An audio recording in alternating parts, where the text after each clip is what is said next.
Hoje iniciamos uma nova jornada com os profissionais da CAMED Fortaleza. E o nosso convidado de hoje é o Dr. Thales Sampaio, que é médico e fala sobre o que devemos fazer para promover a prevenção em saúde. Na nossa entrevista de hoje, a gente vai abordar uma temática muito importante, a saúde do idoso. E é por isso que vou conversar com o médico do gerenciamento de prevenção e assistência da CAMED, o Dr. Thales Coelho. Tudo bem, doutor? Tudo bem. Eu gostaria de saber, até porque antigamente as pessoas envelheciam menos e hoje já é um avanço, né? Como que se encontra o envelhecimento no momento, doutor? Na verdade, o envelhecimento é uma questão mundial, né? A gente vê que a população do mundo está envelhecendo. Isso devido a várias questões, a tecnologia, os antibióticos, a melhoria da qualidade de vida das pessoas. Mas isso traz novos desafios para a saúde. A gente vê que no Brasil, por exemplo, é um país subdesenvolvido, a idade considerada do idoso é 60 anos, enquanto nos países desenvolvidos, o idoso é a partir de 65 anos. A gente observa também que nos países desenvolvidos, há uma expectativa de vida maior. No Brasil, a expectativa como um país subdesenvolvido é um pouco menor. Então nós temos esse desafio a conquistar.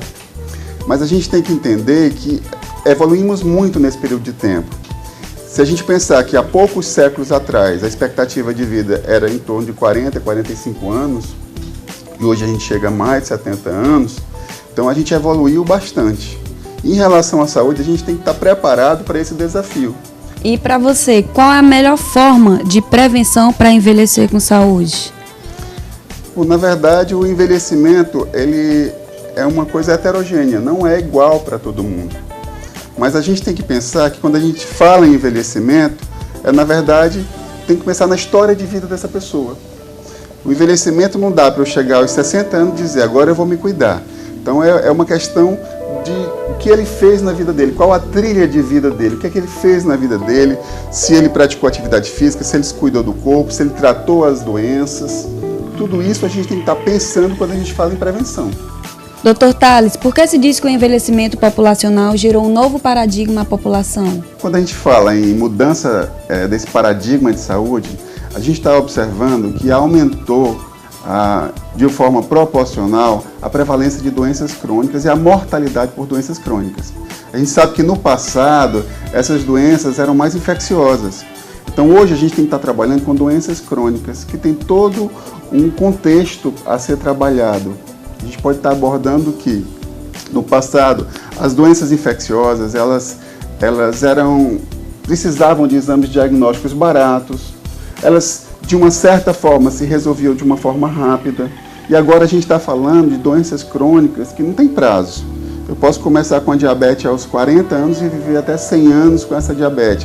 Então a gente vai ter muito tempo para trabalhar essas questões de doenças crônicas, como trabalhar elas. São doenças que podem gerar complicações e interferir diretamente na qualidade de vida dessas pessoas.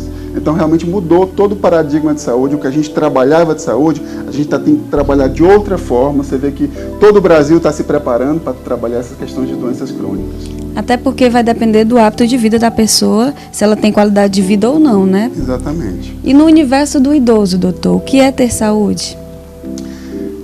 A gente vê que a questão da saúde ela mudou com o tempo, né? O próprio conceito de saúde vem mudando com o tempo. A gente pensar que no passado, ter saúde era não ter doenças. Era o conceito mais básico de saúde. Quem não tem doença, tem saúde. E com o passar do tempo, a Organização Mundial de Saúde definiu como bem-estar biofísico, psicológico. E, na verdade, quando a gente fala em saúde do idoso, a gente está falando em capacidade funcional. Então, o conceito hoje relacionado à saúde no idoso é capacidade funcional. É a capacidade que esse idoso vai ter de fazer todas as suas atividades da vida diária, atividades instrumentais da vida diária, se esse idoso é capaz de trabalhar toda essa capacidade funcional, independente de ter doença. Ele pode ter uma diabetes, ele pode ter uma hipertensão, ele pode ter várias doenças controladas, mas tendo capacidade funcional, a gente considera que esse idoso, devido à sua autonomia, ele tem saúde. Então, assim, como se dá essa promoção desse envelhecimento bem-sucedido? A promoção do envelhecimento bem-sucedido passa, na verdade, pela prevenção. A gente tem que estar abordando isso porque são coisas diferentes, mas a gente tem que falar de prevenção. E a prevenção, ela tem tem até 4 fases. A gente fala na prevenção primária, seria justamente a prevenção, o evitar o aparecimento de doenças. Como é que a gente evita esse aparecimento de doenças? Tendo realmente uma postura de cuidado com os hábitos de vida. Por exemplo, evitar fumar. A gente sabe que o cigarro hoje em dia é responsável por matar 5 milhões de pessoas por ano no mundo inteiro. No Brasil, o cigarro está matando mais de 200 mil pessoas por ano. Se a gente fala em câncer, que hoje todo mundo é uma doença que todo mundo tem medo, que a gente sabe que a quantidade de cânceres aparecendo é muito grande, a gente está vendo aí pessoas famosas com câncer, 30% de todo o câncer que existe no mundo, o cigarro é responsável. Então, se você, na sua família, já tem algum caso de câncer, quer dizer, então talvez você tenha uma predisposição genética, você jamais poderia estar fumando. Então, o cigarro é uma coisa que realmente, a gente que quer viver com qualidade, a gente não pode fumar. O cigarro causa mais de 50 doenças tabaco relacionadas. O câncer é o que chama mais atenção, mas tem um enfisema, tem problemas cardíacos.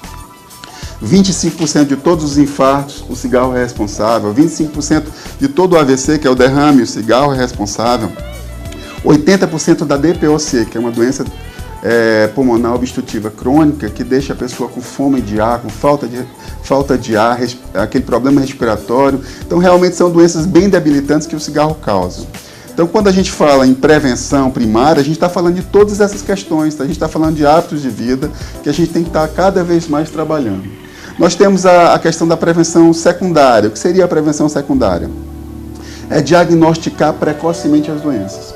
É importante a gente saber que tem uma doença para a gente saber como cuidar dela, como trabalhar da melhor forma para a gente ter saúde, muitas vezes mesmo com aquela doença. Por exemplo, a diabetes. A gente temos vários tipos de diabetes, mas a gente está falando aqui no caso da diabetes tipo 2, que é uma diabetes que já aparece no adulto idoso.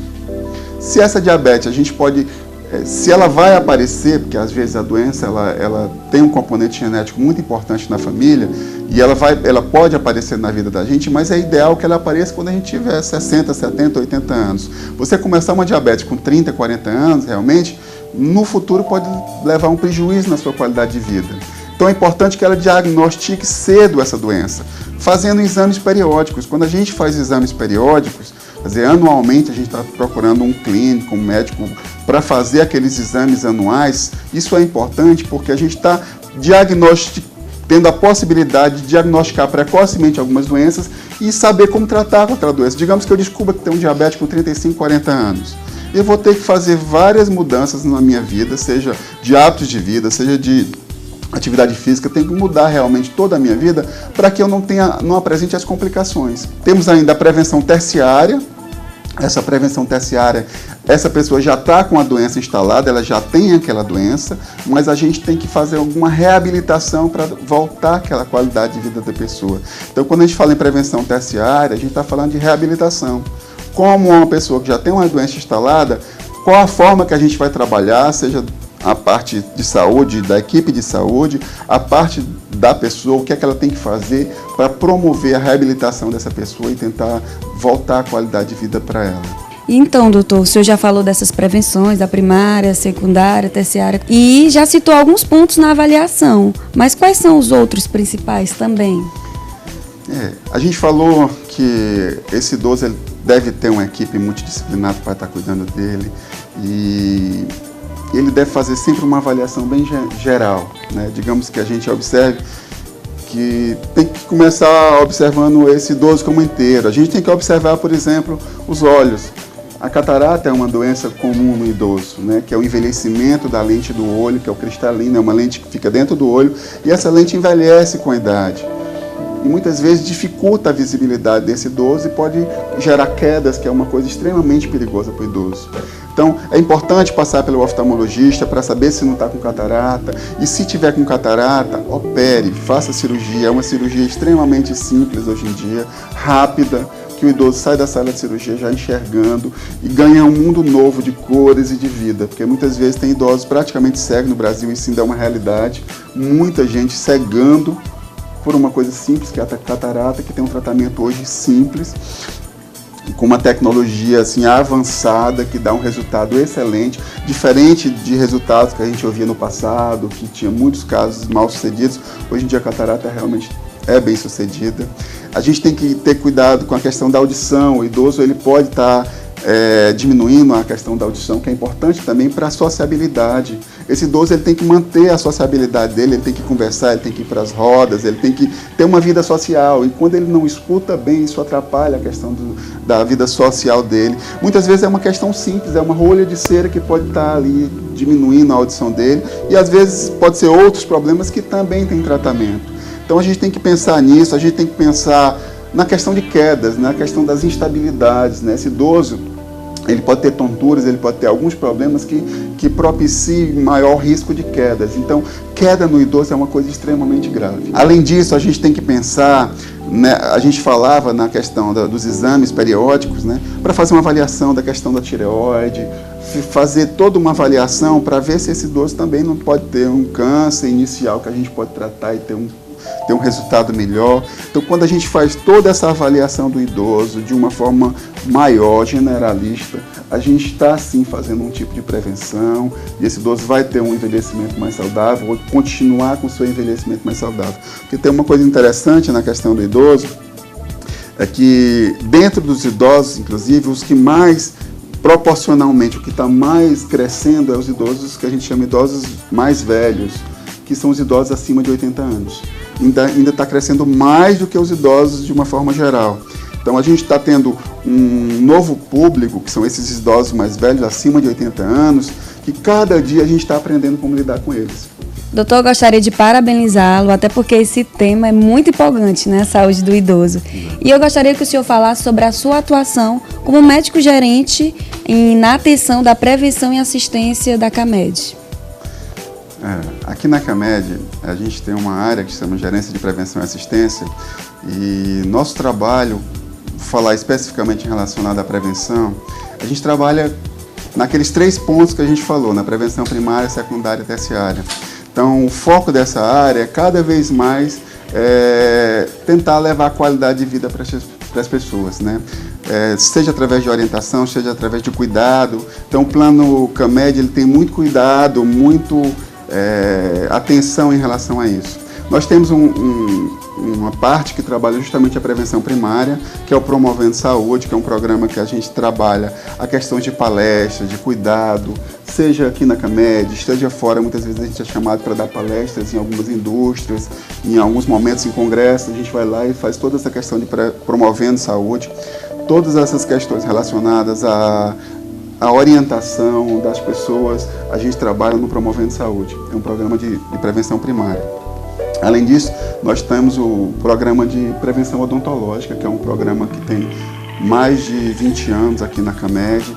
É um programa que cuida realmente também de uma área que às vezes é esquecida pela saúde, que é a saúde bucal, mas a CAMED tem esse cuidado de as pessoas do plano sempre estarem fazendo essa avaliação da questão da saúde bucal. É importantíssimo esse programa e é um programa que é reconhecido já nacionalmente, porque é um programa muito antigo e que tem excelentes resultados. Nós temos um programa também muito interessante chamado Previfone. Esse programa ele faz o gerenciamento de pacientes crônicos, atualmente trabalhando principalmente só com diabético e hipertenso. Então nós temos aqui estudantes de enfermagem que fazem contato com os pacientes hipertensos e diabéticos e fazem todo o monitoramento, acompanhamento, orientação desses pacientes em casa, por telefone, e é um programa que tem realmente também dado muitos frutos e recebido muitos elogios. E além disso, nós temos um programa de atenção terciária, que é o Amigo da Família.